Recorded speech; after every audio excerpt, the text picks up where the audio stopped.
Welcome everyone to another week, another episode of the Focus TV.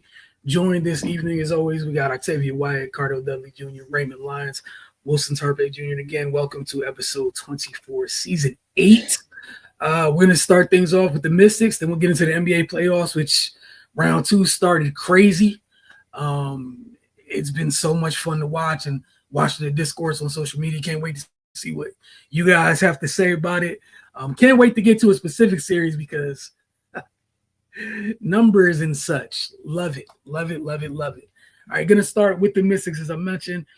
They knocked out their first preseason game, the first of which again was against the Indiana Fever over the weekend. They fell in OT 79-74. It was the first chance to get to see Washington put the principles they discussed on media day and some of what we've seen, limited portion of what we've seen at training camp in live action. For example, the pace, the defense, all of that. Brittany Sykes scored 14 of her 18 points in the first half. Also in double figures were rookie Sonia Citron, and then the other vet, Steph Dolson, who had 10 points. Citron had 15. Ray Cardell and I broke down that preseason game over the weekend with Mystics Outlook, the first of the year. Head over to the channel to catch that in its entirety. They've had a few days of practice since then. They have their second preseason game coming up Wednesday morning, tomorrow. They'll be hosting Atlanta at Care First Arena. Then, after that, they'll have some more practice days as they gear up for the season opener on May 16th against the same Atlanta Dream that they'll play tomorrow. Sykes mentioned how freeing it is to be back off the ball after a first season game. You know, one of the things we saw last couple years under the previous regime was her trying to figure out her role as somewhat of a combo guard, being on the ball a little bit more. She's talked at length about how freeing it is to open up her gate, get out in transition, just really use her athleticism, get out in the open floor. And we saw that in that first game. She really got to it as soon as the game started. 14 of 18 came in the first half. And then also talking about what the youth on the roster have meant for her and Steph Dolson, keeping them young. But in terms of a few things to keep an eye on for tomorrow's preseason game before we talk to you guys, as always, with Mystics Outlook, turnovers. They want to play fast, but there's playing too fast where it's detrimental. And also another thing that goes with playing fast, the conditioning. And that's something where expect that to get better as time goes on. But if you're going to run off makes and misses, it means you got to be in shape to play defense.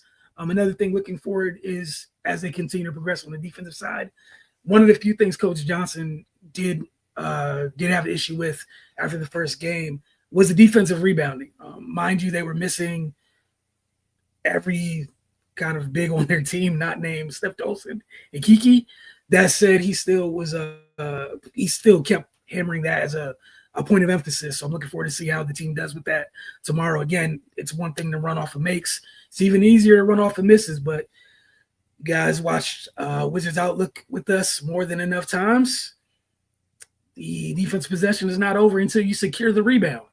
And that goes for whether you talk about WNBA or NBA. Does not matter. I think Sika Kone should be rejoining the team in a few days. No Austin or Edwards for tomorrow's game. Georgia Amore is still out as well. That said, look forward to checking in with you guys next week to see how the Mystics, how they fared obviously in tomorrow's game, but also with getting a chance to talk to them maybe a little bit more heading into the regular season where things start to count for good, where every outcome can't just be thrown away like the preseason one, which was wild that they got to overtime. But again, head over to the channel to catch Mystics Outlook. We're going to go ahead and move on to the association, the NBA playoffs. Get this up on the screen for you guys. Typically do. Move some things around. We are in the second round, as I mentioned a little bit earlier. Nuggets. The Thunder and the Nuggets played game one last night. The Cavs and the Pacers, they got game one out the way They've already played their game one. Then we had Knicks and Celtics game one last night as well. The Timberwolves and the Warriors will play their game one tonight because the Warriors and the Rockets went 7 games in the first round. Ray, we'll start with you, then Cardell, and then Octavia. I want to get your thoughts on the playoffs now as we're into the second round. Yeah, I mean, things continue to be competitive and intense. Definitely have no complaints about that.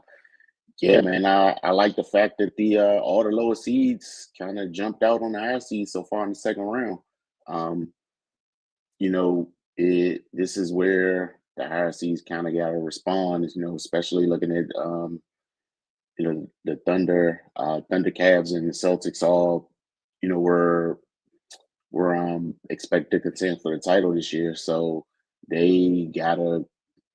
I expect them to come out swinging in game two. Just to kind of reestablish dominance in the series. They've already lost home court at this point, but yeah, typically teams in that situation, if you're as advertised, you're going to have a strong response just to kind of get some normalcy back to the series. But yeah, shout out to all those teams that came out and stole one on the road. Knicks and Celtics. I mean, we've been talking about it since that game ended. Celtics basically just shot themselves out of that one. They 15 for 60 from three. That's just ridiculous, man. Then in the fourth quarter, they were just determined to do nothing but shoot threes. It's not like they didn't have chances to do anything else. They were getting multiple shots, getting offensive rebounds, and for some reason they just thought the best thing to do was continue to chuck threes up. And New York methodically walked them down, gain control of the game, and and Jalen Brunson went hero mode. That's what happens when you have a player that caliber on your team. Just get within striking distance and he'll take you home. And that's basically what he did, man. Huge win for them. Cleveland and Indiana, I'm interested to see how that series plays out. Cleveland's got some injury issues. And they're sorely missing those guys. They are in control of the game right now. They responded well to their game one loss. But yeah, man, I don't think a lot of people have really paid attention to the Pacers this year. They're not a sexy team to talk about, but they got pieces, man. And they present problems for guys, and especially with the Cavs not having Darius Garland and Evan Mobley, that could present issues. The Pacers, they're not a small team, and they have a dynamic big, so they can make that one interesting. Last game, at a point, they just were determined to get Jared Allen on the island on the perimeter, and whoever had the ball went at him. So Cleveland's got to make some adjustments on that end.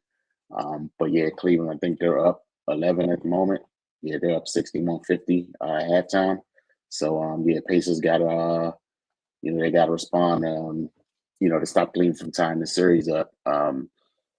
Denver and Oklahoma City. That's going to be an interesting series. The two top MVP candidates going at each other. But what's not being talked about a lot for Denver, Aaron Gordon's contributions, man. He's been huge for them pretty much throughout the whole season and these playoffs so far. Hit his second game winner. A lot has been made of Denver kind of gutting the death of their championship team, which which hurt them, man. But it's good to see Gordon stepping up.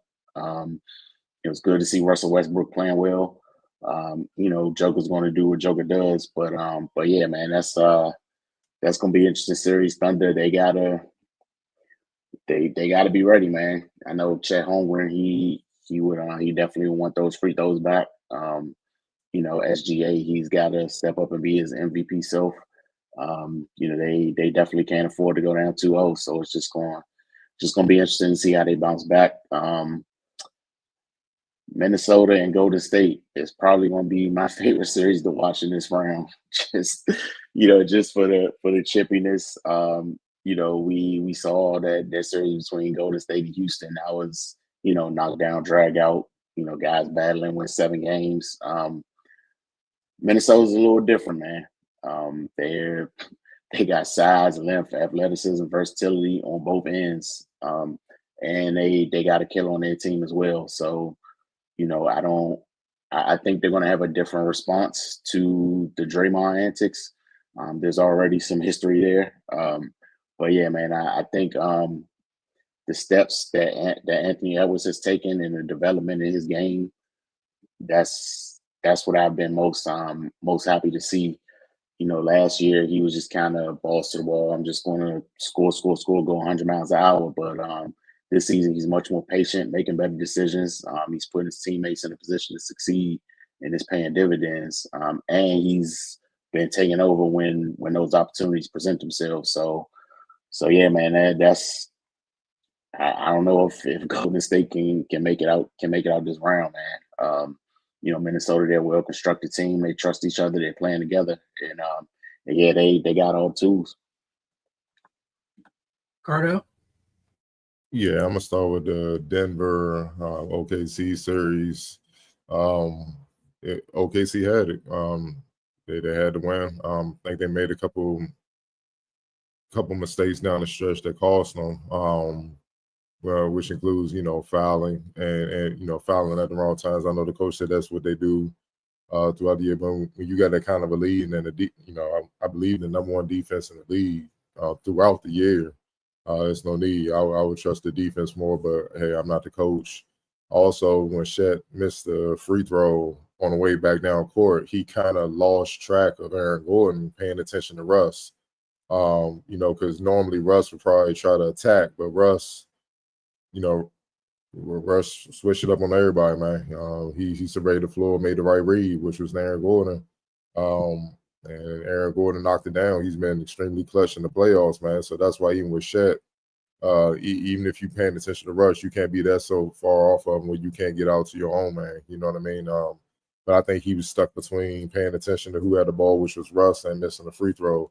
So that cost him. The other thing in that series is the rebounding difference. It's crazy. And that's what honestly kept the Nuggets in the game. They out-rebounded OKC 63-43. That's just insane. And most of it has to do with Jokic, 22 rebounds, but Christian Braun, guard, 13 rebounds. And Aaron Gordon, obviously, with 14. Jamal Murray had 6. Even Russ, he didn't even, normally it's him probably having between 6 and 10. He only had 2 in 30 minutes. So the rebounds and the second chance opportunities, killed OKC, especially down the stretch. In the first half, both teams were cold from shooting from deep, but the Nuggets got to the free throw line a little bit more. Now in the second half is when they warmed up. And both teams shot over 40%, but the Nuggets shot a little bit better. They shot 8-17 for 47%, but OKC was 8-19 for 42%. But like I said, the difference getting to the free throw line, where OKC was 13-17 from the line, the Nuggets were 21-26. That's how they were able to chip away from that OKC's big lead, chip away, and pull it out at the end.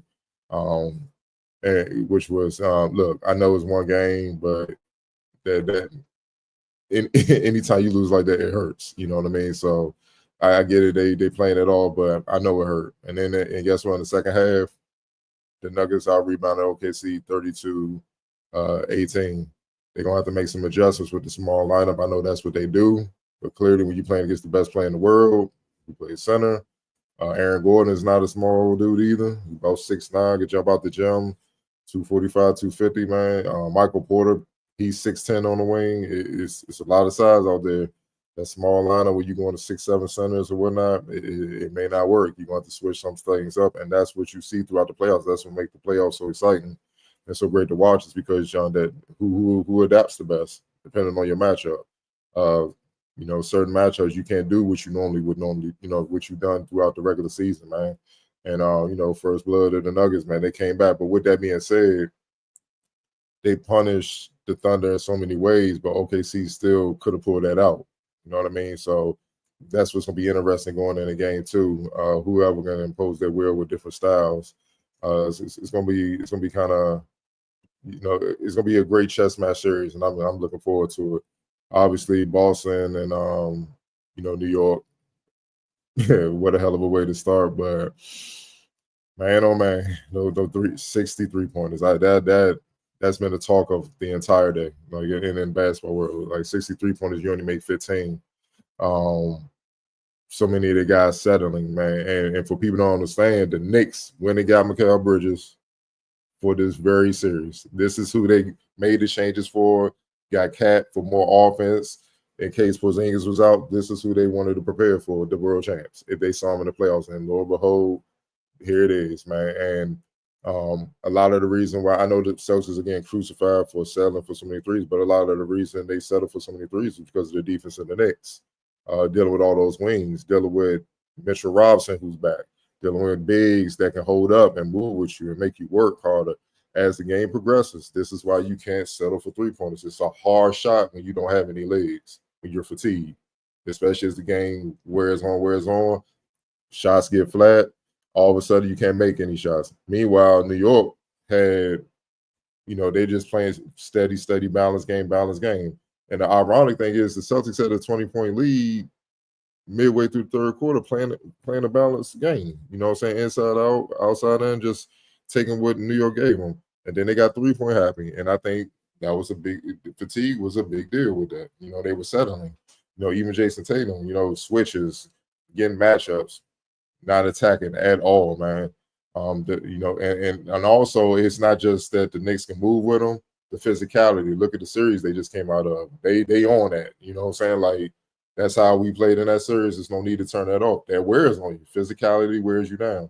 And that's what you saw, man. It was just weird. Even they were just a more physical team, even in the last possession. Jaylen Brown, Mikal Bridges rated well, went over there and just roughed the ball from him.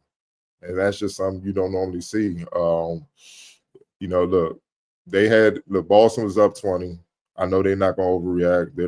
They're the champs, but they can't settle for all those threes. Now, if they're hitting them, fine. I'm sure everybody be like, if you hit them, take them. But man, when you when you missing that much, man, you got to adjust, man. You really have to. And I know sometimes they're stubborn. Mazzulla was like, man, I like a lot of the looks we got. I mean, you couldn't have liked a lot of them because a lot of them weren't going in. I mean, I just don't buy that, but I get it. He's going to ride with his guys, man. But here's the difference. In the second half, Boston Celtics shot 9 of 34 from the field, man. From deep. 9 of 34 from deep, 26%. Meanwhile, New York, they shot 11 of 19, 57% from three. That's how they were able to close that gap, shrink that, take away that 20-point lead, and force overtime and pull it out in overtime. I think they outscored the Celtics 8-3 in overtime, if I'm not mistaken, man. And Mikal Bridges had a lot to do with that on both ends, man. I think OG Anunoby, he was amazing on both ends. Not just the defense on Tatum, but even the offense, the timely offense. He's been huge, man. And another thing that's different than last year with the Knicks, they're healthy. They're not in the playoffs banged up and stuff like that, man. So this gonna be a gritty series. And I know the Boston Celtics like to play the pretty style, like with the threes and shooting jumpers or whatnot. They're gonna have to grind it out. They're gonna have to get in a block. They're gonna go in the mid post, and they got the weapons to do it. That's what made it more alarming. Like, you have the personnel to do that. Tatum or Brown, come on, man. Like, y'all settling for threes with Jalen Brunson switching on you. That's ridiculous, man. Like, you're playing right into their hands. Like, it's no way. Like, nah, clear out. I know he a little stocky point guard, but he's still a little fella. I'm gonna have to get at him. And then you making him work and potentially putting him in foul trouble, which hurts their team. You gotta be more patient. They just didn't show a lot of poise in that game, and that's the reason why they lost, man. So we're gonna see what happens in game 2. For the next series, Cleveland, Indiana, obviously, Cleveland's wounded. No DeAndre Hunter, no Evan Mobley. Darius Garland been out for a while. But last time I checked, they were up on the Pacers. They just have to continue to play their game. I feel like they lost game 1 because of shot selection. Just take better shots. If you take bad shots against the Pacers, you feed into what they do best, and that's hit threes and have a up-tempo pace. You know what I mean? But if you slow down, make them play your pace and take smart shots, defend well, you got a shot to beat them. Even with them being wounded, they're still up. And I know the home court advantage probably has a lot to do with that. But you just got to play to your strengths. And I felt like in game one, the Cavs played to the Pacers' strengths. And a lot of that, similar to with the Celtics and Knicks series, we're going to see what happens with the Golden State and Timberwolves series. A lot of these teams have been off for a while. So it's rust. They, you know what I'm saying? They ain't played in a while. So they dealing with teams that's still it's like that, like they still in the first round series. And they coming out the gate and they hitting them. You know what I mean? And that first hit is kind of tough when you've been sitting for a while, man. So it's a hard adjustment. And that's why you've seen those teams kind of get going more as the game went on. But all in all, I got the Cavs coming out the series. Obviously health matters, but I just think they're too strong inside, you know what I mean, with those Twin Towers, especially if Evan Mobley if he comes back and he's himself, man. So we're going to see how that goes. And obviously the game tonight with the Wolves and the Warriors, you can't ignore the Draymond Green impact, how it could get testy. One matchup that I'm definitely paying attention to is Draymond and Julius. Julius can be volatile as well, but Timberwolves need him. And I know Draymond's gonna be trying to get in the heads of a couple players to get them rattled, get them thrown off, which makes it easier for them guys. But I feel like the Wolves are just too deep, too versatile, and they got a lot of bodies to throw at Steph. You know what I mean? And they got bodies to throw at Steph and still have personnel to guard Jimmy straight up and deal with Buddy Hield, who's been on one. You know what I mean? So, but I expect on the Warriors side, Steve Kerr to play more of his bigs.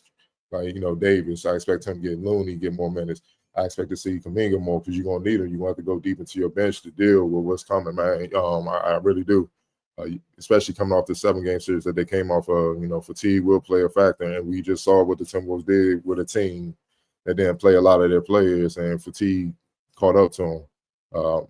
And they got home court advantage, so it's going to be interesting. But I mean, you got to do it. You got to make it happen, man. You're going against outside LeBron, the team of his era. You know what I mean? They don't got 4 rings, and outside Clay, the core's still there. The coach is still there. Steph is still there. Draymond's still there. Looney's still there. They still got some pieces that was around for all those championships, man. And that's the know-how, and that's something the Timberwolves don't have. So it's an advantage in that area, man. So it's going to be interesting to see how the Timberwolves match up with them and adapt, because it's going to be a totally different thing compared to the Lakers, where they try to slow the ball up. You can see them coming, Steph moving, and so that's going to stress the hell out their defense.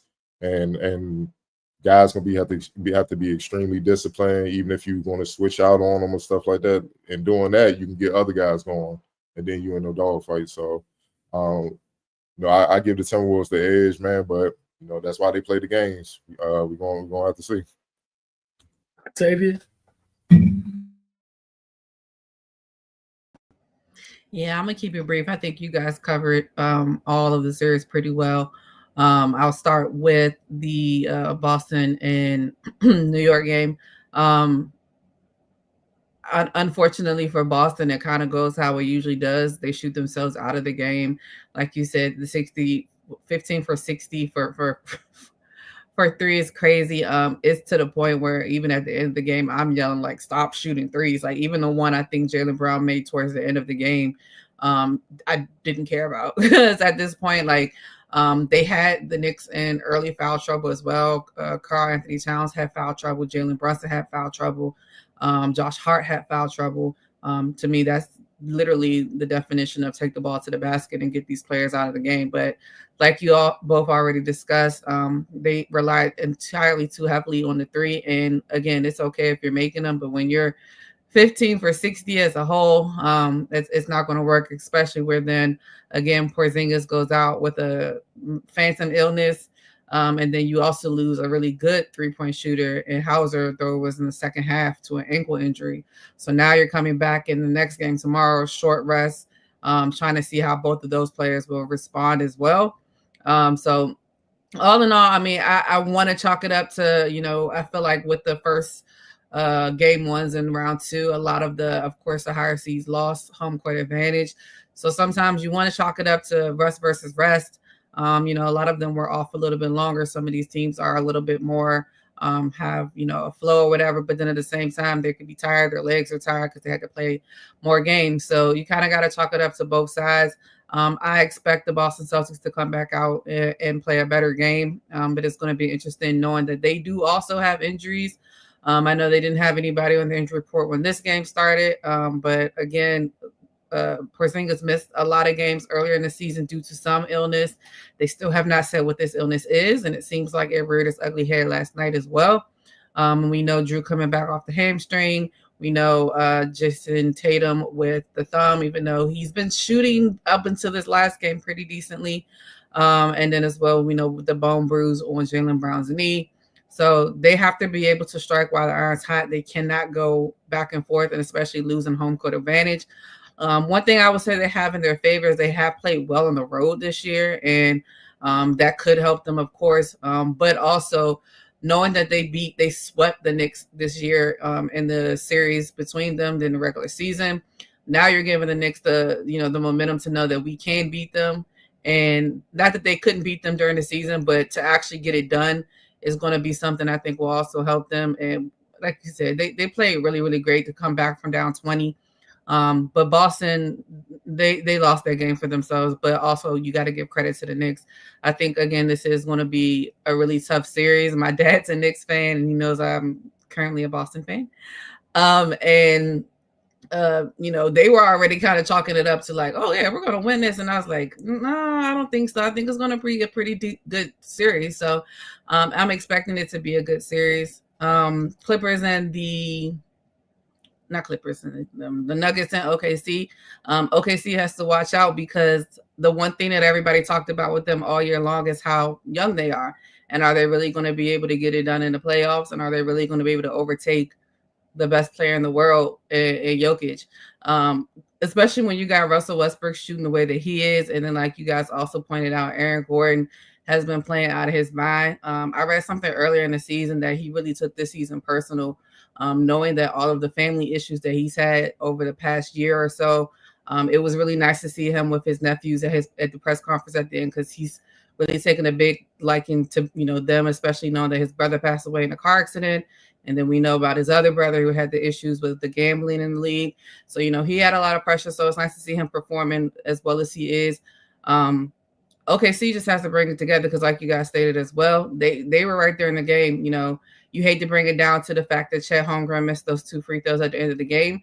But we always talk about free throws are important. It's free money. So those are situations that they're going to have to go back to the drawing board, and come up with a better solution. But I think this is going to be a great series as well. I think we're lucky enough to see that pretty much all of the second round series are going to be really good. Going to the series that's playing right now with the Cavs and the Pacers. Again, you guys also stated how the Pacers are kind of under the radar to a certain degree. People forget that this team made it to the Eastern Conference Finals last year, and a lot of their pieces have not changed. The only thing that really has changed for them this year is that they're healthy. Tyrese Halliburton, he went out last year. I think he had a hamstring injury or something like that last year that kept him out of them, but he's been playing well. Miles Turner's been playing well. They play like a well-oiled machine as a team. Tyrese Halliburton, of course, is the head of the stink, but I think his teammates play really, really well around him, and he also gets them involved as well. The Cavs are definitely going to have a hard time now, especially knowing that Darius Garland has been out with his toe injury for the last couple of games, and losing DeAndre Hunter, who's, of course, who they acquired in the free agency or trade earlier this year, by the trade deadline, excuse me, as well as Evan Mobley, defensive player of the year. Not having him out there is going to be tough. It's going to put a lot more responsibility on Jared Allen as well. And then as well as, they had 2 outside. Well, DeAndre Hunter's not playing, but Ty Jerome was also up for 6th man of the year. He's going to have to slide into the starting lineup until they figure out what's going on with those 2 players as well. So it's going to kind of get early for them kind of quick. They're going to have to figure it out, but it looks like right now they are. I think, like you said, at halftime, they were up by 11. But we know the Pacers shot the ball really, really well in the game 1, which has really kept them in there. So if they're able to kind of shoot the way they did in game 1 again, it could get very interesting. But Donovan Mitchell, I feel like, he's never been past the second round. So I'm sure internally that's something that he's really looking forward to, knowing that they're the number 1 seed. They got the coach of the year.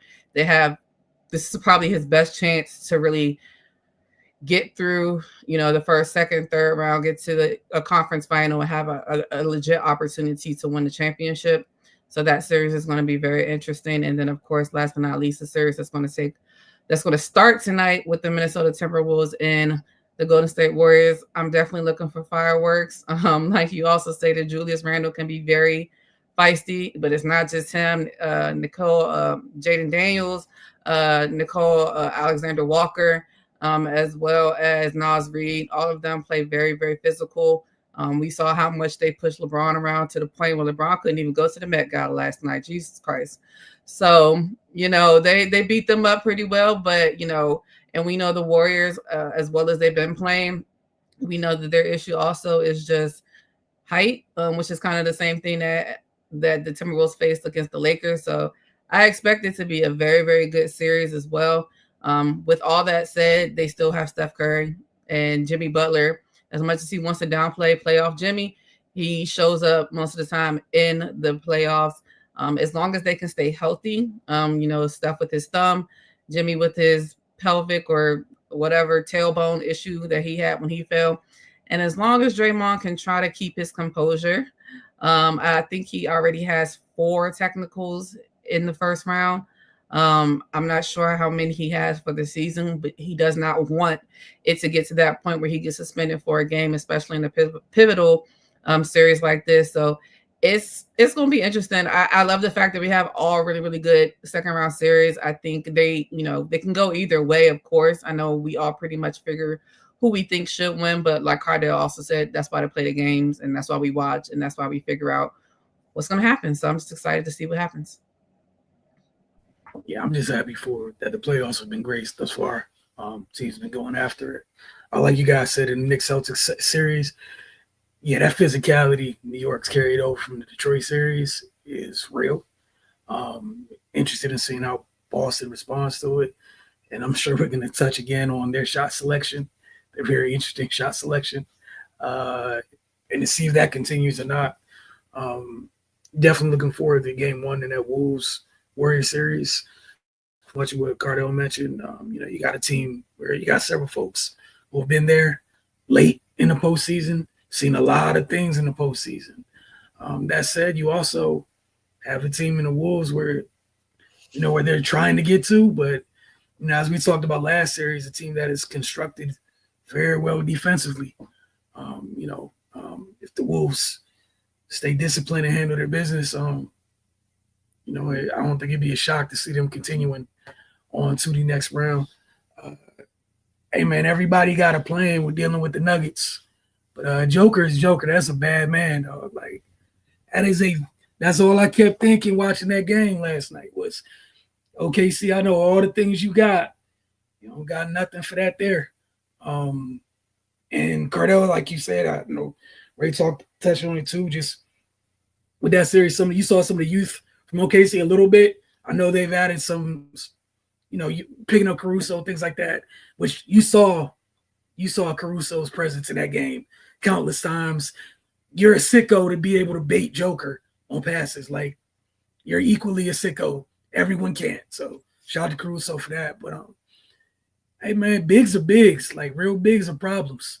That man was down there 1-on-3 tapping the ball to himself with his -20 vertical, unbothered on that glass, doing whatever he wanted. The only big on OKC that seemed to physically have enough girth to even move Nicole a little bit is Hartenstein. That's it. But if he takes the lion's share of the minutes, is OKC still in fact OKC? So that's the fun part. And even then, like, you could bother him, but you're not stopping him. It's just that it wasn't warm knife through butter as it was with Hartenstein's teammates. That said, I felt bad for Hartenstein. I think late in the game, Joker got it at the top of the key, gave him 2 jabs, like, oh, you really not going to close the gap. Take 3 of these. I'm like, all right. Which, it's a lot to deal with. There's, for all of y'all that had issues when he won those MVPs, that short window of time, sit down, shut up, and watch. We saw all of it last night. Cardale, see, I knew they did damage on the boards. I never took the time to go look at what they did as a team because I just never got past Joker is beating their ass aside. That's all that I left with while watching that game. And I'm like, he's on his way to 30-30. That's where he was going towards. But yeah, they're hitting the glass like that. That's huge for them. That said, I mean, they still got to deal with it. OKC has a lot. They have a lot, but you got that series, and I think that series and the Minnesota series is gonna be kind of interesting because you got Joker, you got Steph, and it's a matter of kind of in those series for both of those teams to get through the two younger teams in OKC and Minnesota.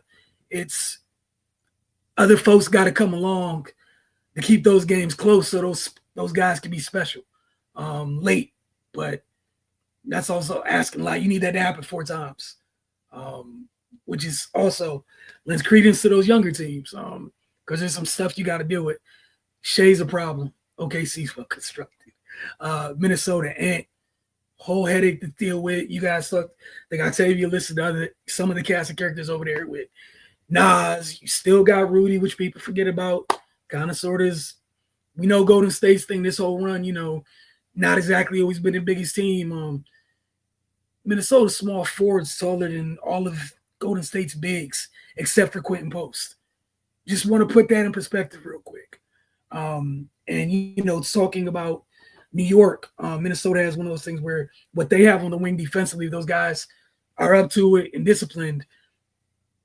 It's death to throw at folks on the wing where you don't have to help. A lot of people don't have that luxury. Going to the New York Boston thing, if New York can get OG's offense to go with what he does defensively the entire series, that's going to be interesting. Because that's the other thing is having, I think we talked like before the playoffs. I think Cardale, you had a question. I think it was like after Wizards Outlook or something. Projecting, looking forward. Thought about the Knicks if Mitchell comes back and what. Now we're here. Fast forward to this point, we're here. Mitchell being back is huge.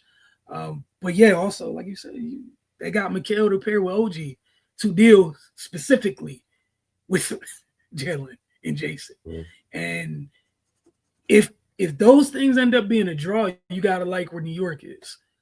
But again, I don't think it's too fair that it's too much to ask for Jalen and Jason. You guys are already champs. Your team needs you to exceed what the Knicks wings are giving you. And again, that's settling. And I know we're gonna get to that in a little bit. It was disgusting. The settling for jumpers. Meanwhile, when the Knicks got mismatches, Jalen Brunson didn't hesitate. They got Drew off of him. He was like, attack again. Again, it's only one game. We'll see how that goes. Again, thinking back to another question, was it 2 weeks ago? We talked about the question with Tyrese Halliburton being overrated or whatnot, what have you. Pacers in the second round, up a game. We'll see how that changes, in a little bit. But again, I'm just here. It's playoffs been great.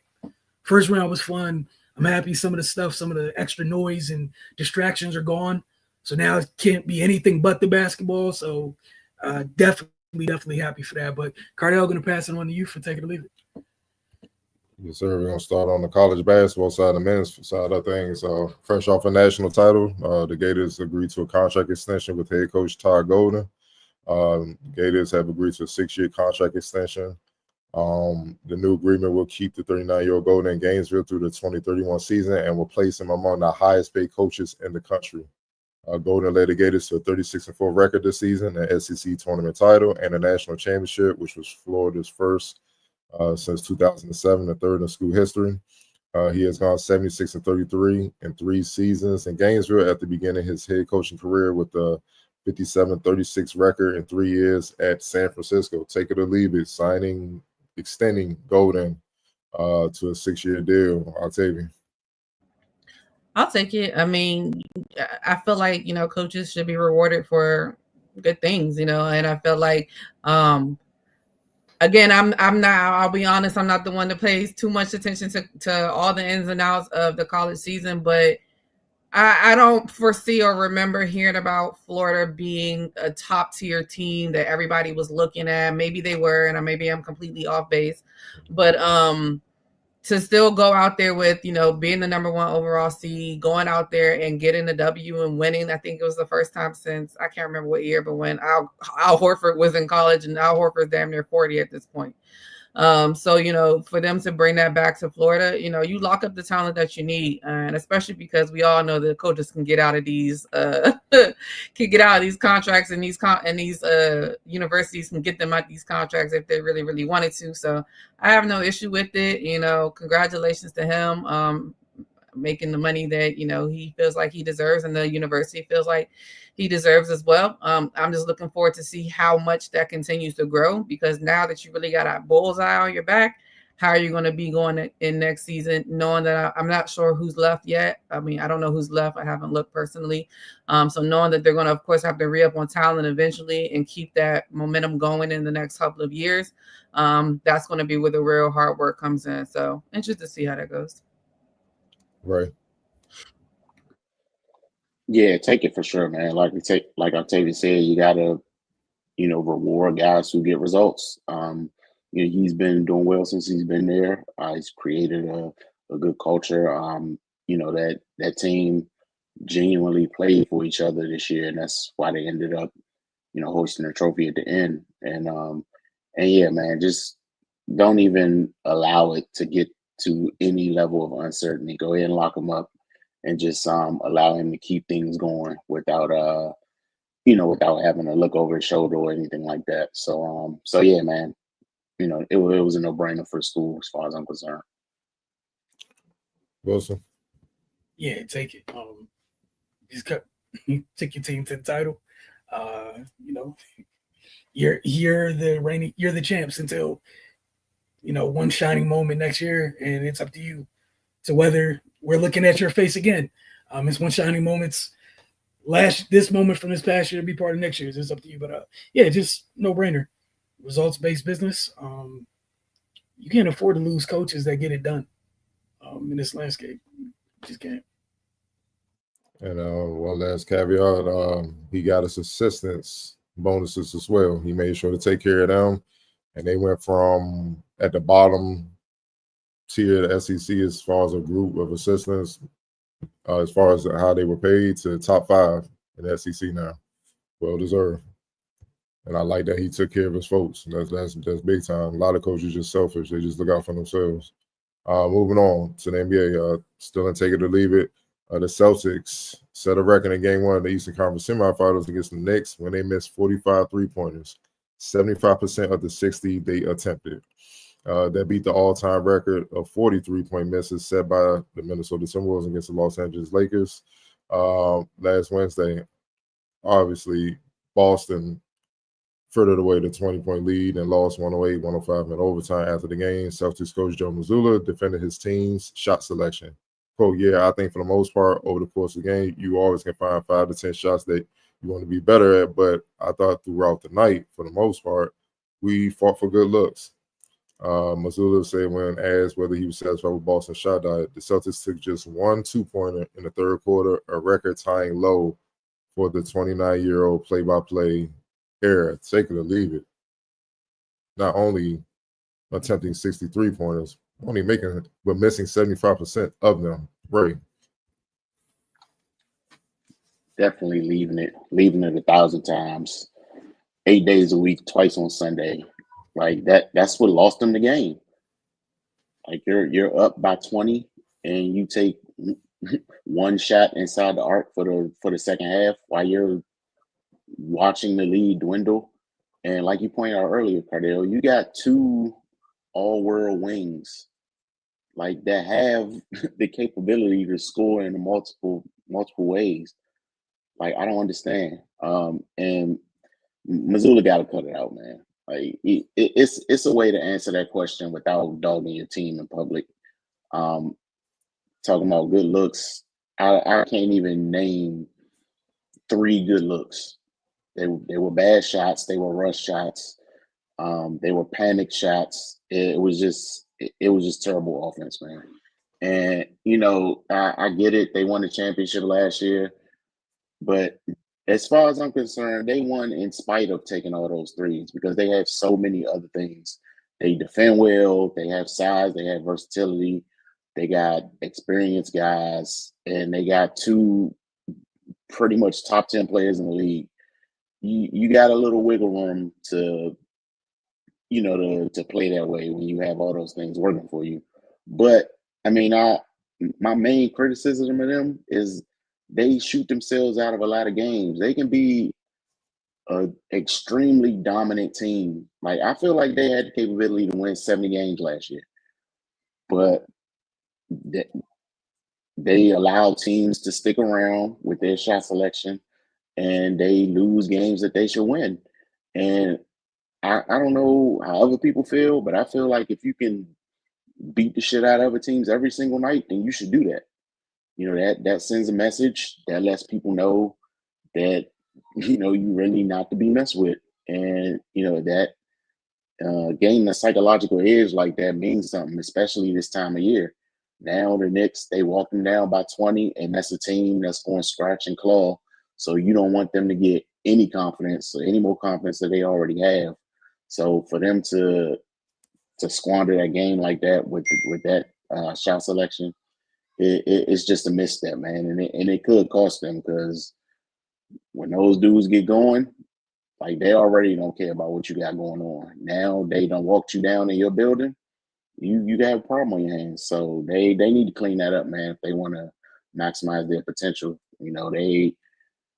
They have the ability to repeat, but it's up to them. And if they want to continue to play this way, we already seen they're determined not to change course even if things aren't going well. So I don't know, man. With the way the Knicks are defending and forcing them into those bad shots, they can have a problem on their hands. Ironic thing, Jaylen Brown said exactly what I'm pretty sure everybody up here thinking. Should have mixed it up more. Wilson.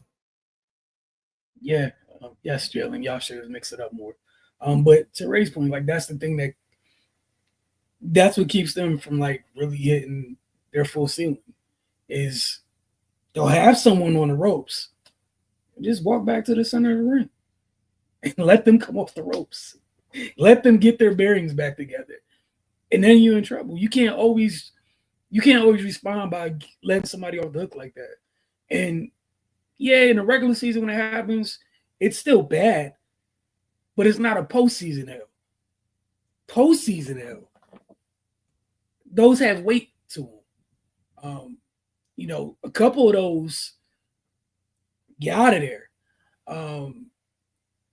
I just think to me, they set the wrong tone for this series in that game, in game one. I think the tone that Boston should have set was you went out and got whoever you went to go get to deal with us. Here, we're going to mix it. We're going to take what you give us. There's nothing you can do about it. And they should have took that 20-point lead and made it 30 plus if they could. But again, this is the second time tonight, Cardell, where you got me where I know what I saw, and then the stat makes it worse. One shot inside the line is absurd. That's crazy. When you got two all-world wings, that's nuts. Having one of those guys should dictate that you shouldn't have to live the way that you chose to live last night. Having two of them means you should never have to live that. But again, back to Ray's point, they continually choose that. And that was something both of you guys mentioned last year. You would have hoped you would have learned from it that, yeah, it's just one game and maybe they stick with mixing it up and make the Knicks have to adjust. But I guess that's just what always has in the back of my head. We've all of us feel like the Celtics will shoot themselves out of games. And that's why sometimes you can't trust them fully because they're so capable and almost ready to do that. You almost have to stop them from doing that. It's not always the other team. Like, they're just ready to be like, if they falling, let's keep putting them up. No. So, yeah, I believe in that. I'll tell you. Yeah, I'm definitely leaving it. Joe Mazzulla is going to say that.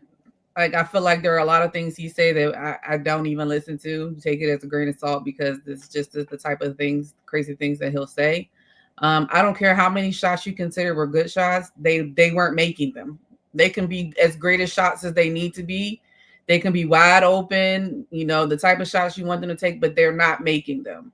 You have to pivot. And they had ample opportunities to take it to the basket, get the other team in more foul trouble.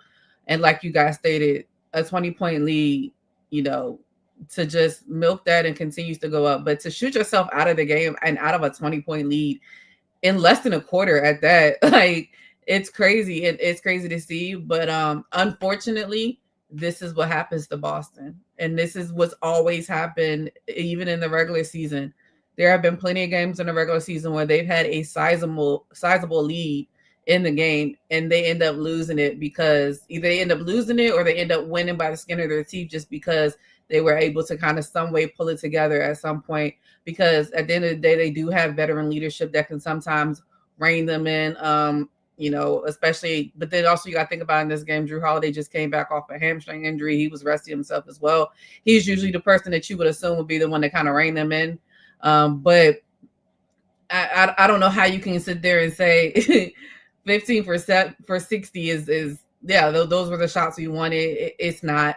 And I applaud Jaylen Brown for stating the obvious. Like, yeah, you probably should have mixed it up, especially because it's not like you guys weren't being successful by getting to the basket. That is how you got them in the foul trouble that they had. That's how you got Karl-Anthony Towns out early in the first quarter. That's how you had Jalen Brunson with 4 or 5 fouls. I can't remember how many he had.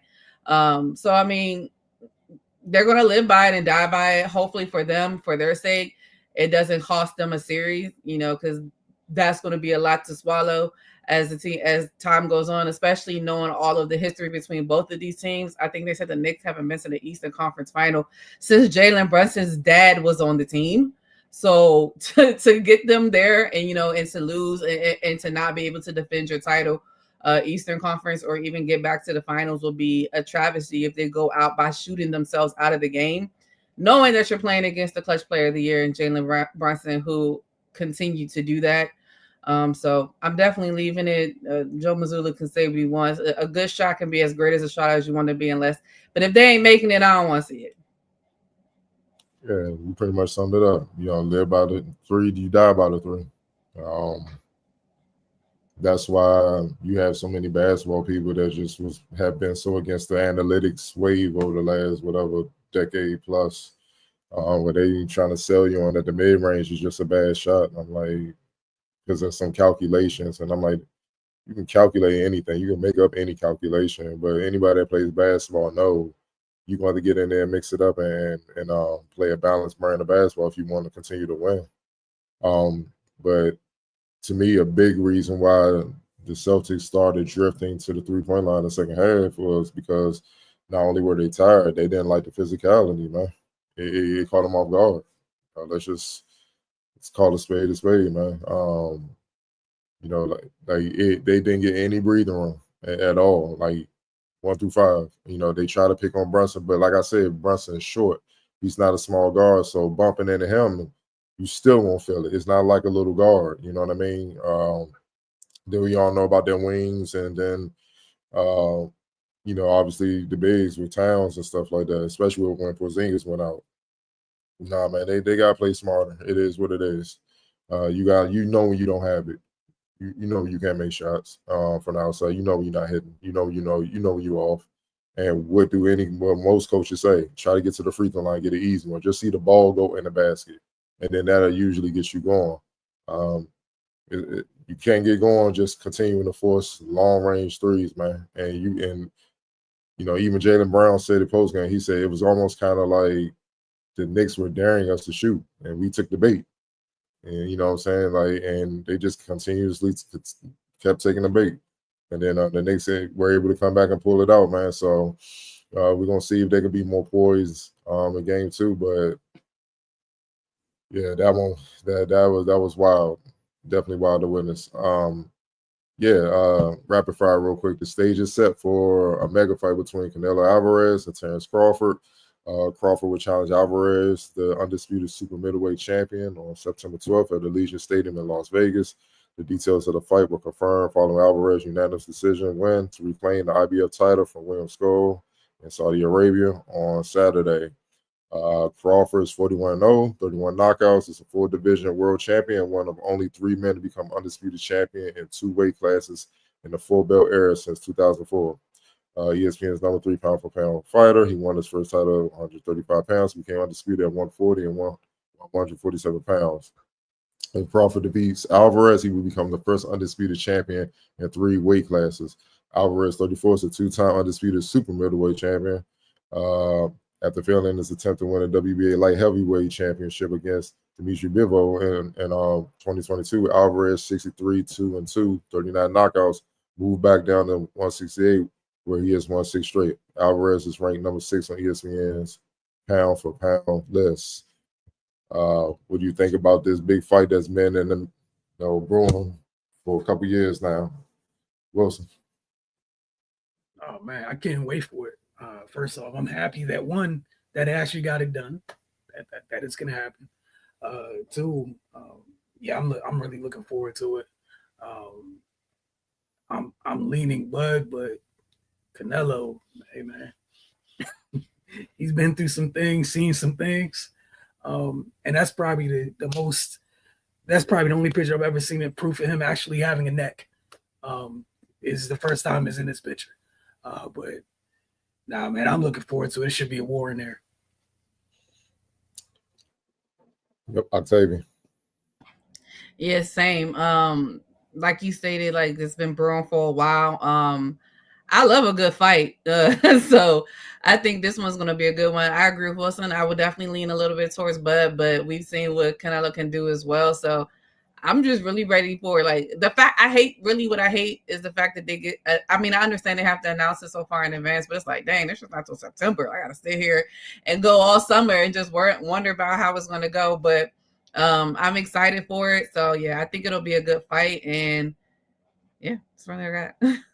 I'll tell you, want people to die. They want to fight tomorrow. Can't even get in shape, can't get ready or not. God.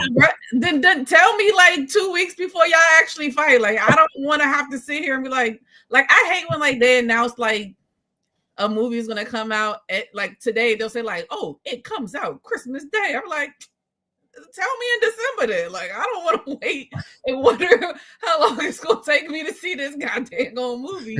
But I get it. So I understand they do need time to train and coming off of fights and stuff like that. It's just so long. Like September is literally like forever away at this point. But I get it. I'm sorry. Right. Yeah, I'm definitely looking forward to it. Yeah, I'm not even going to try to pick a winner right now. This got potential to be one of your best fights in a long time. 2 tough, skilled guys. Yeah, man, I don't know how this gonna go. Yeah, kudos to them for getting it done. I don't understand why we got to go to this extreme to get high-profile fights made. There's a lot of guys between Bud and Canelo that could afford, but it is what it is. But just glad they're gonna get in there and mix it up. Yeah, man, I can't wait. Yeah, I'm definitely happy. I'm a boxing guy after basketball. I'm definitely looking at Bud more because even in the picture, I know Canelo's bigger, but it don't look like that in the picture right now. It's just, like, man, that and Bud has a longer reach as well. The ultimate technician can fight with both hands. I don't know if Canelo got that. And to me, Canelo ain't been the same since he lost to Bivol. You know what I mean? Just being honest, man. So, but he's 3 years younger than Bud too, man. And I don't know, Father Time can be cruel at sometimes, man. And then the ring is the worst place for that motherfucker to just come alive and seize you, dog. It'd be like, come on, right now, dog. Can't get me a couple days later. But it should be a great fight, and I'm glad that these guys are willing, like Wilson said, willing to get in there, man. It's just too many man, it's just too many. It's too much ego and posturing for me in boxing nowadays, and that's why it's a sport that don't have the luster it once did. Like when we were growing up, it was excitement, man. You know what I mean? Like I know the youngest don't even understand. They don't understand the excitement of seeing a prime Mike Tyson, but like that was like a main event. Like y'all kids take your ass to bed type, like people playing around that fight, and it only would last 10 seconds, but they planned their whole day around that. You see what I'm saying? And like it was just like Roy Jones, just seeing all the great fighters growing up, man. Bernard Hopkins, man, De La Hoya, I can name them all, man. And it's been watering down more and more over ego and money. Let's just call it what it is, man. So I'm glad these two fighters got the chance to get in there, and hopefully it restores some order in boxing where these guys get back in the ring, man. Because I see young Boots coming up. He got potential to be the next one. It's a couple other ones, man. But these guys got to start fighting one another. And I think also Bud pointed out in a recent interview where has guys reluctant to fight as much as back in the day is Floyd Mayweather and Andre Ward, those guys. That zero. They want that zero on their record. So they're being very strategic and not only in who they fight, when they fight them. So they can try to keep that zero, because nowadays you lose, your pockets, the money, it could drop dramatically. You can go from 10, 9 figure, 8 to 9 figures real quick, and then that junk gets dropped and you barely able to get fights. You see what I'm saying? Like look at Ryan Garcia. We got him right now. Tough. It's tough on him. So man, I can't wait. Day after my birthday, I'm definitely on that for sure. Last one before we get up out of here. Gotta go to the NFL side of things. The District of Columbia will be hosting the NFL draft in 2 years. Washington Commanders owner Josh Harrison and NFL Commissioner Roger Goodell stated in a news press conference. Both said they predict that the draft will attract over millions. It's expected to take place on the National Mall with the Capitol building as the backdrop. Thoughts on having the NFL draft in DC, and will you be attending? Will you put your Cowboy ego 49ers panel to the side and go support the draft, man? Just go take it in. Come on, Octavia. Come on. I see it in your face. I mean, I do want to go. I'm not supporting the Washington Commanders though. I know I said the draft. Oh yeah. I want to go. I think it's a one in a lifetime kind of thing, to not have to travel to see something like that. It's like, well, I don't want to say it's the equivalent of that, but we don't really get too much big things happen here. Like I feel like the last big thing, like sports related, that happened was like when we had All-Star, but I was probably like 6. I don't even remember half of it, when it was at like the MCI Center. Yeah, 2012 when they came, when Nike and the Olympics came, the basketball things, and they shut the whole. It was literally the basketball capital. That was special. They shut the whole area down. That's what I mean. We don't get a lot of these big draws. Like granted, like I feel like we're a pretty decent sized market. I know you got LA, New York, Chicago, and stuff, but DC is a big market as well. And then especially just because there's not a lot of great sports teams currently in DC. So I definitely think I'll go. I'm not a big crowd person, so that's the only thing that kind of got me a little bit like, I don't really like too many crowds. It's a little crazy. DC don't really know how to act at times. So that's the only thing. I'm hoping by 2027, I might feel a little bit better about it. So maybe I'll have my carrier license by then or something. I don't know. So I ain't gotta worry about no fools out there in the streets, because I don't like to talk trash, honestly. Like I know sometimes it seems like I do, but I really don't, because I'm a sore loser. I'm the first person to tell you. So like I don't be bothering people for the most part. So it's like I don't need people like, because I'm gonna wear my colors. Like I don't, but I think it'll be okay because I will assume everybody is. So I don't know, but yeah, I'm excited. It was nice to see something like that happens in DC, so I do plan on attending, depending on how much it costs. Yeah, that too. Ray. Yeah, man. It when something like that comes to your backyard, you gotta go. As a sports fan, So yeah, man, I'm excited for it. And like Octavia said, we don't get too many events like this. Yeah, NBA All Star in 2001, and Olympic team came in 2012. Other than that, hasn't really been anything extremely significant. So it'll be nice just to see the buzz in the city. That coinciding with the Commanders getting the new stadium and all that. So yeah, it should be a good time. I'm with you, Octavia. I don't do a whole lot of crowds these days, but uh, but yeah, I definitely try to make sure I'm able to witness that. It's just something cool to be able to say you went to. Wilson. First off, I'm gonna live vicariously through y'all. You know what I'm saying? Go team. If y'all go, that meant the focus was there. That's great. That's wonderful. I'm happy for the city because it's great that, like you guys mentioned, the last two notable things within sports that happened in the city. So I'm happy for that. Shout out to Josh Harris with the Commanders for even bringing them back to life so that this is an option. Prior to the ownership change, I'm sure this is not even wasn't on the radar, anything of that nature. So that's great. Also, you have that coming off the backs of Ray. You just mentioned it. You know, the team's gonna be back in the city officially soon as well. But now that's great. I'm happy. I'm really happy for everybody. I know the Green Bay had 600,000 fans in attendance this past year. Probably going to double or triple that in 2027. I will be nowhere near the city. I'm not leaving this side of the bridge. 3 days beforehand and 3 days afterwards, I'm not coming back over. I'm not going across the bridge until I know people left. And I need proof on social media that we have all left. I need proof. But it is great for the city. That's amazing. That's amazing. Well, it's a lot of layers to this. Will I be going though? Other things I'm gonna probably have to do that's pre-draft time and all that stuff like that. So gotta work. Also, all you people coming in here, understand this is a unique place. I advise you to be careful where you go.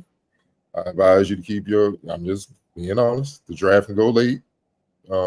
First couple of days, I advise you to watch yourself. They're gonna be looking because the wolves will be out there, the young wolves, and y'all coming here. Lions is gonna be plentiful. Yeah, y'all coming here and drunk and not understanding what's going on the subway, especially on the subway. They definitely gonna get you on the subway. You gotta be careful. That's all I'm saying. You gotta be careful where you go, where you congregate.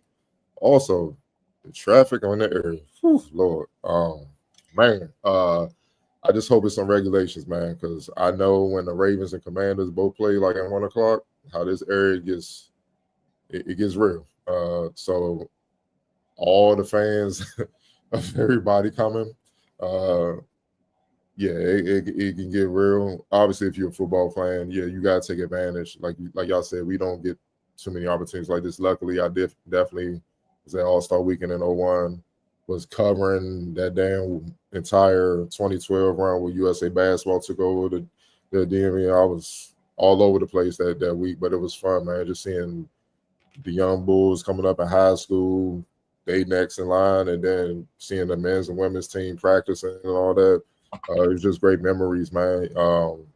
That you take with you forever, man. So definitely to have something like that would be historic. I'm not even sure if the draft has ever came to DC ever. You know what I'm saying? How old is the NFL? Over 100 years old, something like that. So that would be great to see. Or people might be too broke to come because of certain people policies. They may not even be able to come.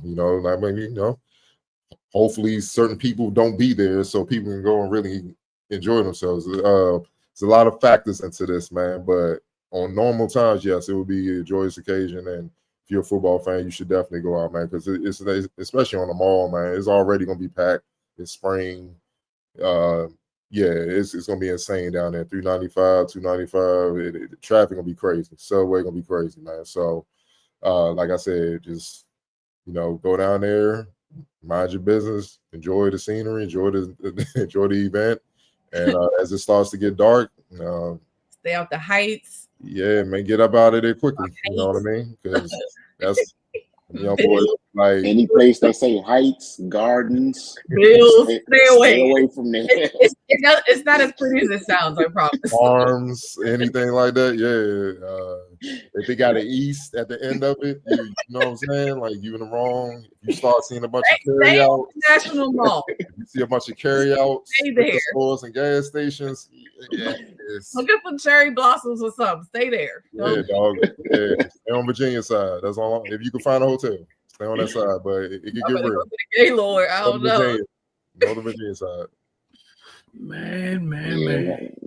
Once 7th Street becomes Georgia Avenue, turn around, brother. I won't look. I just don't be shocked.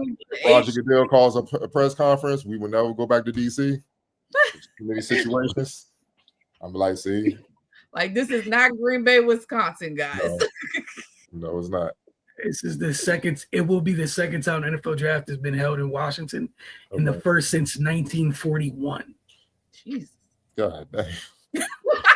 Just to put, I just wanted to do a little research while y'all were talking. So since 1941. So, as you guys said, NFL's been around for a long time, but not. I think that's wonderful for the city. I hope everybody that is in attendance has a blast. Everyone's safe. I'm not leaving where I live, and I will draft like I normally do, away from everybody in the house. But again, you have to think about it. No, like there's. No, I got. I know. I know your mind's made up. There's more chance of me getting on a plane and going somewhere else to enjoy the draft. I'd go to Green Bay again before I go to DC with all them crazy folks in 2027. I'd be honest. Like I just remember the inauguration. I remember the inauguration. That's all I'm saying. And it was cold outside, cold as hell. I did that already. I'm cool. Yeah, I'm cool. I did. I'm good. I got my inauguration badge already. From sometimes when the cold chill hits, I think instantly of that instead of Connecticut. So I know that experience hurt, and it stuck with me for forever. But we appreciate you guys as always, man. We'll check back in with y'all next week. Same time as always. Y'all have a good one.